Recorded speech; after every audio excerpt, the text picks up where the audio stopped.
Muy buenos días, queridos hermanos y hermanas. Os saludo en el nombre de Jesús y vamos a dar comienzo a nuestra reunión de este octavo domingo desde que empezó el confinamiento, y aunque se puede salir, solamente comunicaros que estamos desde nuestra organización de iglesias evangélicas de España, de la FEREDE, así como desde nuestra denominación, la FIAPE, como las iglesias de Nueva Vida en Cantabria, estamos organizando cómo vamos a hacer esa desescalada que nos llevará a reunirnos en nuestra iglesia.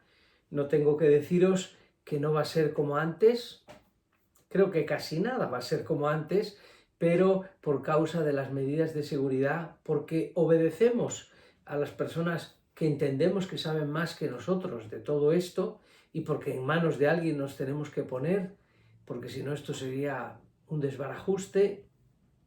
Iremos haciendo la desescalada, como digo, tanto el domingo 17, ya podríamos comenzar las reuniones, pero estamos, como sabéis, preguntándoos y sabiendo qué vamos a hacer.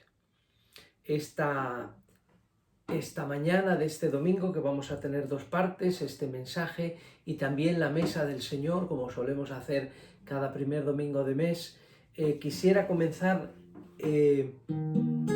con esas palabras que leyó Jesús en la sinagoga de su pueblo y que venían del libro de Isaías, que dice: el Espíritu de Dios está sobre mí. El Espíritu de Dios está sobre mí, Él me ha ungido, me ha enviado a anunciar buenas noticias a los pobres, libertad a los cautivos y vista a los ciegos, hacer libre al oprimido y a proclamar el año del Señor. Si sabes la canción, aunque cante yo y no te oiga, tú canta cuando la oigas. El Espíritu de Dios está sobre mí, Él me ha ungido, me ha enviado a anunciar buenas noticias a los pobres, libertad a los cautivos y vista a los ciegos, hacer libre al oprimido y a proclamar el año del Señor. El Espíritu de Dios está sobre mí, Él me ha ungido, me ha enviado a anunciar buenas noticias a los pobres, libertad a los cautivos y vista a los ciegos, hacer libre al oprimido y a proclamar el año del Señor.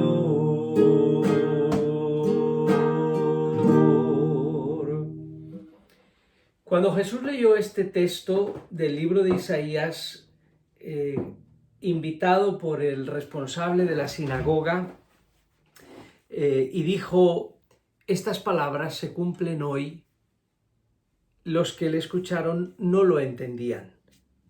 No le podían entender porque tenían muchos prejuicios, porque no le veían como el Hijo de Dios, sino como el hijo de María y supuestamente de José también, y una persona que no volaba todavía, no hacía ninguna cosa extraordinaria. Entonces, que alguien se atreviese a decir: hoy se cumple esta palabra, pues cuando menos provocaba mucha reacción.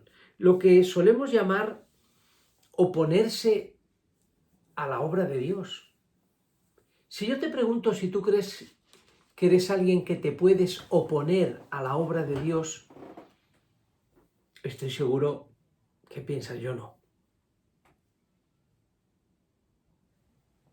Pues no tengo muy buenas noticias. A pesar de las buenas noticias de la Escritura, yo voy a hablaros esta mañana de 3 tipos de estorbos.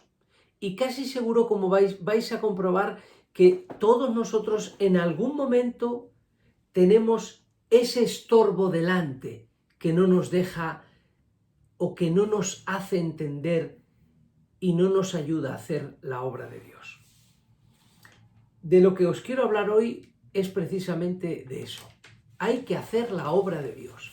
Y la obra de Dios fue encomendada a los apóstoles por Jesús después de él morir, resucitar y ascender al cielo, y también les dijo que tendrían que esperar a que llegara el Espíritu Santo para que les supiera guiar y ellos también saber entender. No solamente el Espíritu Santo hacer su obra, sino nosotros participar en ella sabiendo entender. Y mirad, quiero que abráis vuestra Biblia en el libro de los Hechos de los Apóstoles, capítulo 11. Dice así: oyeron los apóstoles y los hermanos que estaban en Judea que también los gentiles habían recibido la palabra de Dios. Y cuando Pedro subió a Jerusalén, disputaban con él los que eran de la circuncisión, diciendo: ¿por qué has entrado en casa de hombres incircuncisos y has comido con ellos? Entonces comenzó Pedro a contarles por orden lo sucedido, diciendo: estaba yo en la ciudad de Jope orando y vi en éxtasis una visión, algo semejante a un gran lienzo que descendía, que por las 4 puntas era bajado del cielo y venía hasta mí. Cuando fijé en él los ojos, consideré y vi cuadrúpedos terrestres y fieras y reptiles y aves del cielo. Y oí una voz que me decía: levántate, Pedro, mata y come. Y dije: Señor, no, porque ninguna cosa común e inmunda entró jamás en mi boca. Entonces la voz me respondió del cielo por segunda vez: lo que Dios limpió, no lo llames tú común. Y esto se hizo 3 veces. Y volvió todo a ser llevado arriba al cielo. Y aquí luego llegaron 3 hombres a la casa donde yo estaba, enviados a mí desde Cesarea. Y el Espíritu me dijo que fuese con ellos sin dudar. Fueron también conmigo estos 6 hermanos y entramos en casa de un varón, quien nos contó cómo había visto en su casa un ángel que se puso en pie y le decía: envía hombres a Jope y haz venir a Simón, el que tiene por sobrenombre Pedro, y él te hablará palabras por las cuales serás salvo tú y toda tu casa. Cuando comencé a hablar, cayó el Espíritu Santo sobre ellos, también como sobre nosotros al principio. Entonces me acordé de lo dicho por el Señor cuando dijo: Juan ciertamente bautizó en agua, mas vosotros seréis bautizados con el Espíritu Santo. Si Dios pues les concedió también el mismo don que a nosotros, que hemos creído en el Señor Jesucristo, ¿quién era yo para que pudiese estorbar a Dios? Entonces, oídas estas cosas, callaron y glorificaron a Dios, diciendo: de manera que también a los gentiles ha dado Dios arrepentimiento para vida. Hasta aquí la palabra de Dios. El texto que hemos leído es increíblemente de luz. Primero porque revela una historia. En el capítulo 10, que no hemos leído hoy, claro está, se narra cómo Pedro tiene esa visión, que tiene que escucharla 3 veces, como un soldado centurión romano tiene una visita de un ángel. Es decir, Dios, a pesar de los pesares, que no hace acepción de personas, busca a las personas que le están buscando de verdad. Ese es el ejemplo para aclarar este texto. Pero hay 2 cosas que quiero decir. Una, los prejuicios de Pedro, los prejuicios de aquella primera iglesia que todavía era más judía, que todavía no habían empezado a entrar los gentiles, apenas acababan de empezar. Esos prejuicios, y también que la obra de Dios no hay quien la controle. Así que deberíamos de aprender a entrar en la obra de Dios conscientes de que nosotros no la controlamos. En el momento en que la obra de Dios es controlada por personas, ya no es la obra de Dios, es de las personas que la controlan. Por consiguiente, vamos a intentar escuchar algunas cosas muy variadas hoy sobre la obra de Dios. Y en primer lugar, os quiero preguntar, ¿qué o cuál es la obra de Dios? Un nombre muy utilizado, ¿eh? La obra de Dios. ¿Qué es la obra de Dios? En Juan capítulo 6, versículo 29, el Señor Jesús dice un versículo nada más de los que os voy a leer. Capítulo 6 de Juan es muy explicativo. Habla de Jesús diciendo: yo soy el pan vivo que descendió del cielo y el que no me come no tiene vida. Y los que lo estaban escuchando pensaban que estaba hablando de un acto de canibalismo o algo raro. Y les tuvo que decir: estas palabras son espíritu y son vida. Pero en Juan capítulo 6, versículo 29 dice: Jesús les dijo: esta es la obra de Dios, que creáis en el que Él ha enviado. Los judíos que estaban escuchando a Jesús eran de los que creían que la obra de Dios era la asistencia al culto del templo y el cumplir la ley. Y en parte es la obra de Dios. Pero la obra de Dios, según dice Jesús, es creer en Él. Y creer en Él es un poco especial. 2 veces voy usando esta palabra. ¿Creer en Jesús o creer a Jesús? Creer en Jesús es fácil. Es Jesús, el Hijo de Dios, pero creer a Jesús implica poner en práctica lo que Él ha enseñado. ¿Qué es hacer la obra de Dios? Si utilizamos el versículo escueto que acabamos de leer, creer a Jesús es hacer la obra de Dios, es creer a Jesús. Y por último, ¿cómo se estorba la obra de Dios? Así que, ¿qué es? ¿Cómo se hace? ¿Y cómo se estorba? ¿Cómo se estorba la obra de Dios? Antes que nada quiero deciros, queridos hermanos, que la Biblia nos enseña que de la misericordia de Dios está llena la tierra.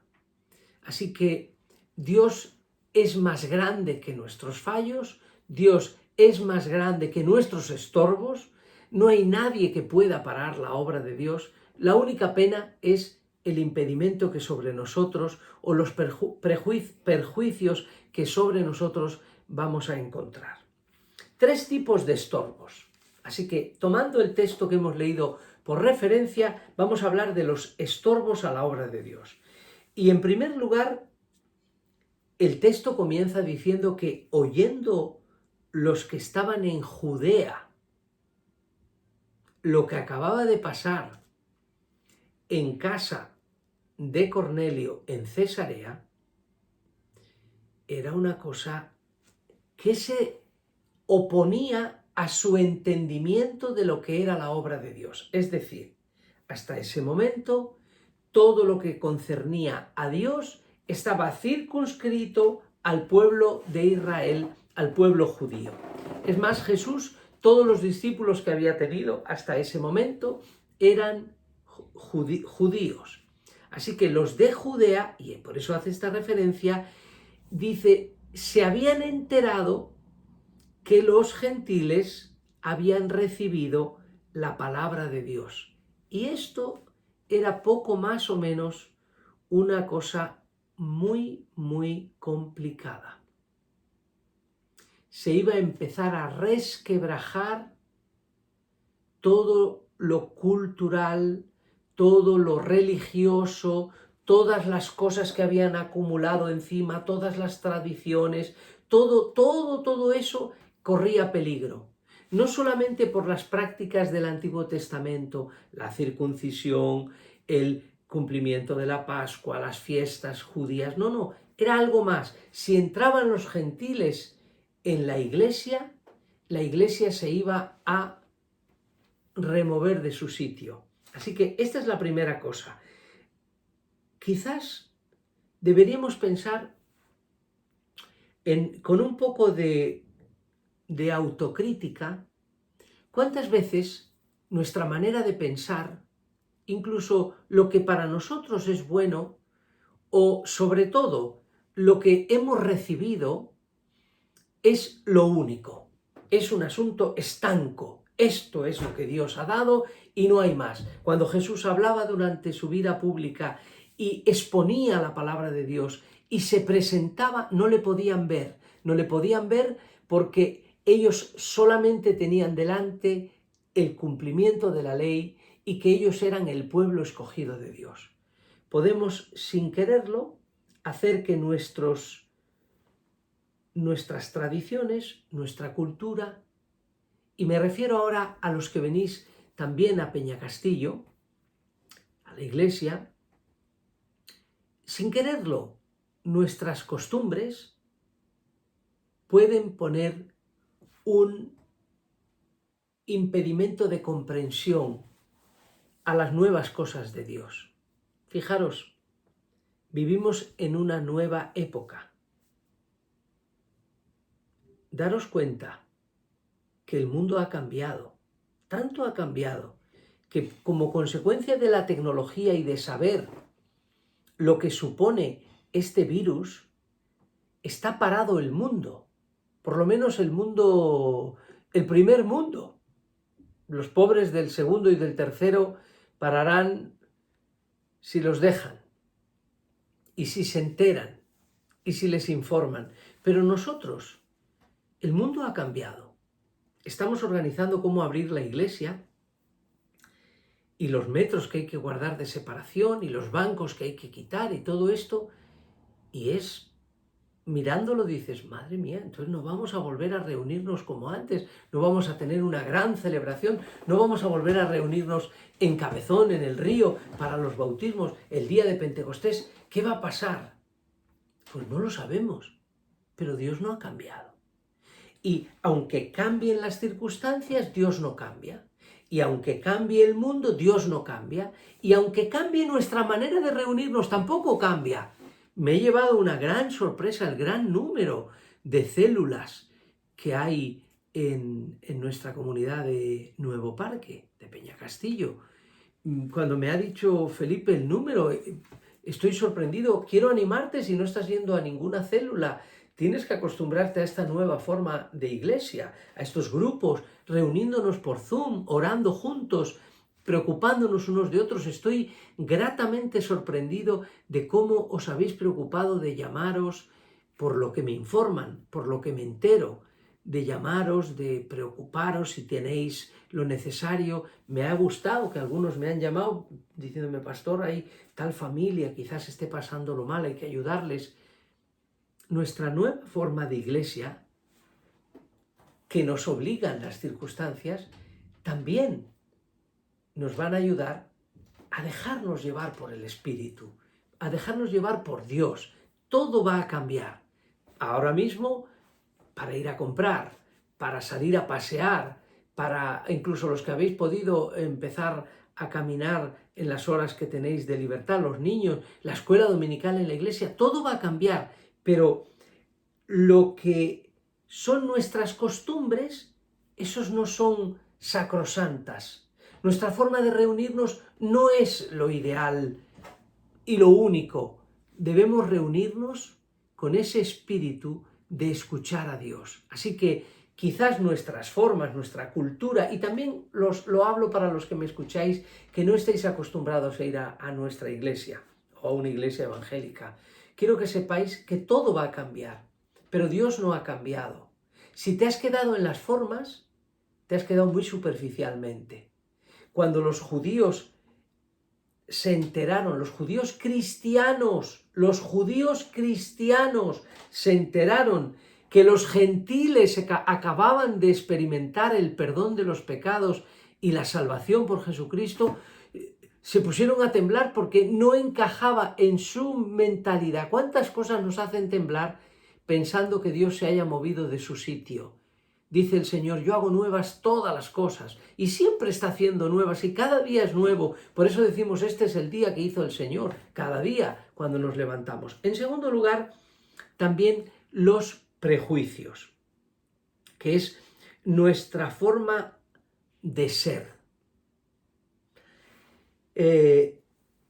Pedro era un hombre que había conocido a Jesús, pero que era judío.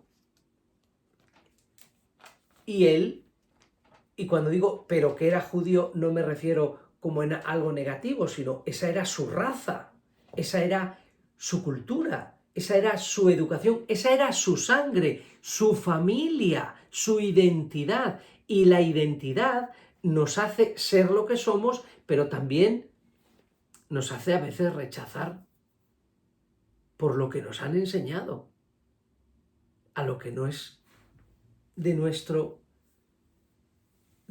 zona de comodidad. Pedro cuenta que ha tenido una visión y en esa visión ha discutido con Dios. Y Dios le tiene que decir, el versículo 9, cuando él dice, yo nunca he comido nada inmundo, jamás nada de eso entró en mi boca. El Señor le dice, lo que Dios limpió, no lo llames tú común. Y quiero pensar en cuántas cosas Dios limpia, Dios hace nuevas. Yo no creo que esto es una casualidad. Yo no creo que esto es un despiste.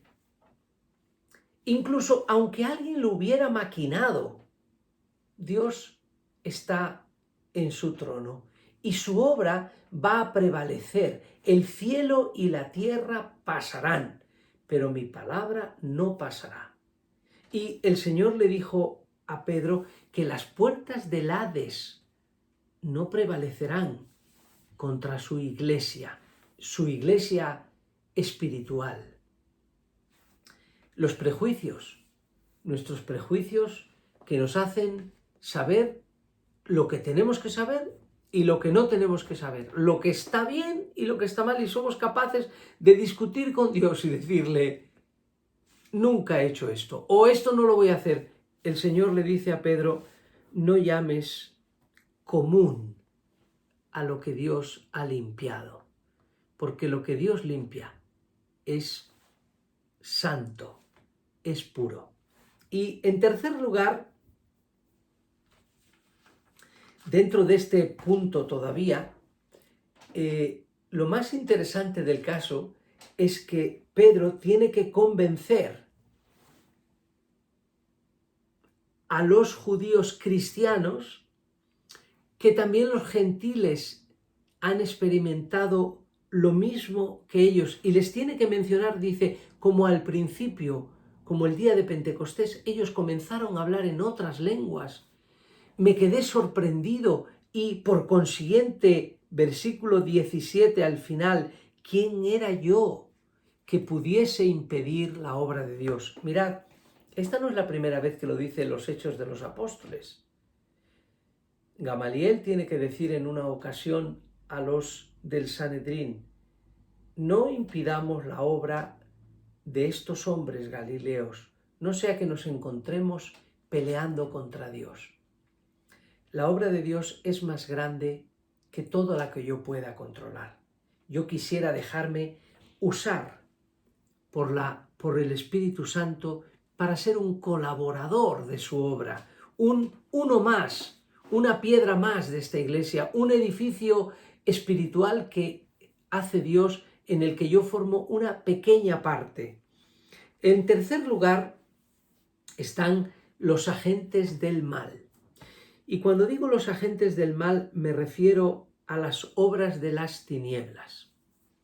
Jesús mencionó al diablo en varias ocasiones y dijo que el diablo había venido para robar, matar y destruir, y también que se opone a la obra de Dios, de tal manera que tentó a Jesús.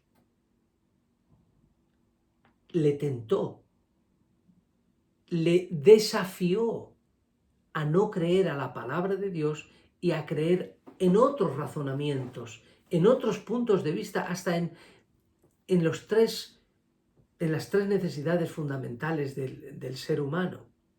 Le desafío por esa parte. No ignoramos sus maquinaciones y sabemos que las obras de las tinieblas trabajan también para impedir la obra de Dios en la salvación de las personas y también en que tú y yo hagamos la obra de Dios. Quiero terminar recordándoos que la obra de Dios es creer a Cristo sin miedo, sin prejuicios, con confianza. Creamos a Cristo. Todo lo que Cristo hace durará en el tiempo y hasta la eternidad. Creamos, como dice Job, en el libro de Job,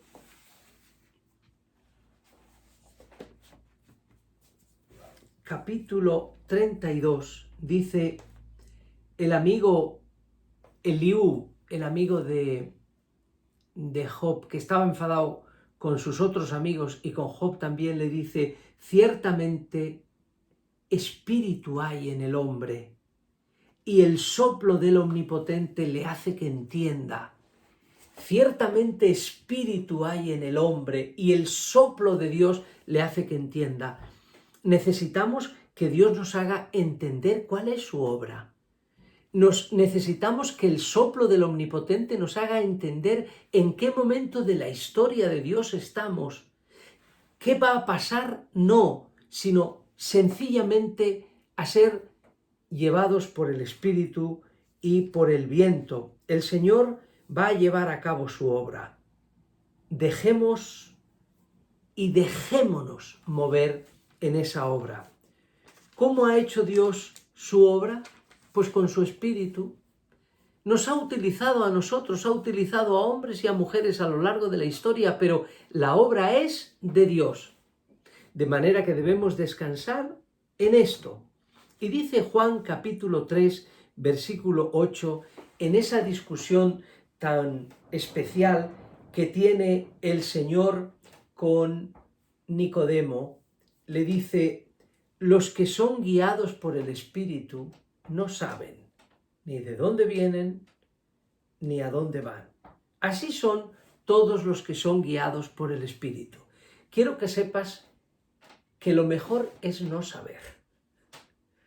Parece que estoy animándoos a ser ignorantes. No, creo que me entendéis. Lo mejor es confiar en Dios y dejarnos llevar por las corrientes del Espíritu. Como dice esa canción, los que confían en el Señor son como el monte de Sión.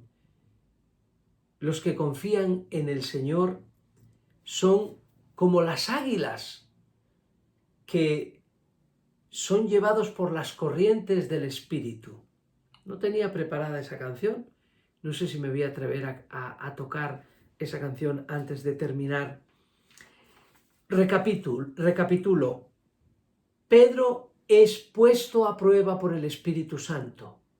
Pasa la prueba, con dificultad, pero la pasa. Pero la segunda dificultad se la crean los que piensan que él está haciendo cosas según él y no según el Espíritu de Dios. Y la historia termina en el versículo 18, que si prestáis atención os daréis cuenta, dice: entonces, después de que él dice, ¿cómo iba a ser yo el que estorbara a Dios? Líbreme Dios de estorbarle, ¿no? Entonces, oídas estas cosas, callaron y glorificaron a Dios diciendo, y viene entre admiración: de manera que también a los gentiles ha dado Dios arrepentimiento para vida. Sí, Dios es grandísimo, no cabe en nuestra cabeza, no cabe en nuestro corazón, no cabe en este mundo no puede contenerle. A Dios no le podemos cerrar en nuestra iglesia, no podemos cerrarle, porque Dios es espíritu y quiere hacer una obra grande. No seamos hallados de los que estorban la obra de Dios, ni para nosotros ni para los demás. Todo lo que va a suceder a partir de ahora lo podemos ver de dos maneras: o aceptando la voluntad de Dios o quejándonos. Yo he decidido ser de los que quiero aceptar la voluntad de Dios. Y por favor, cuando me veáis quejarme, corregidme. Este tiempo es bueno, no es malo. Es un tiempo también de Dios. Los que confían en el Señor son como el monte de Sión. Vaya atrevido que soy, que me voy a atrever a cantar. Los que confían en el Señor son como el monte de Sión. Los que confían en el Señor son como el monte de Sión. Son como las águilas que con sus alas extendidas van remontando las alturas por las corrientes del Espíritu. Son como las águilas que con sus alas extendidas van recorriendo las alturas por las corrientes del Espíritu. Vamos a hacerlo en nuestra oración. Los que confían en el Señor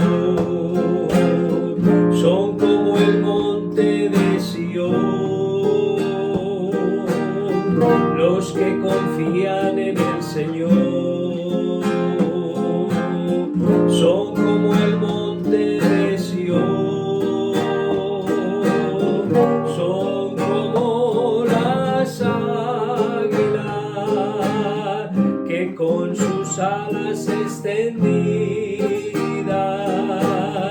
van remontando las alturas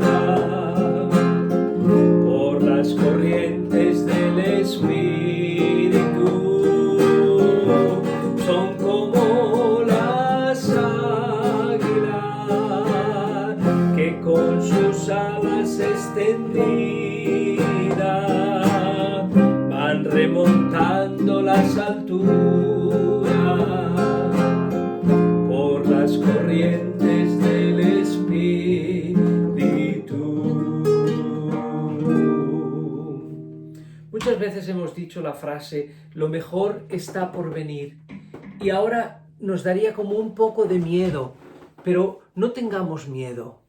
En muchísimas cosas lo mejor está por venir.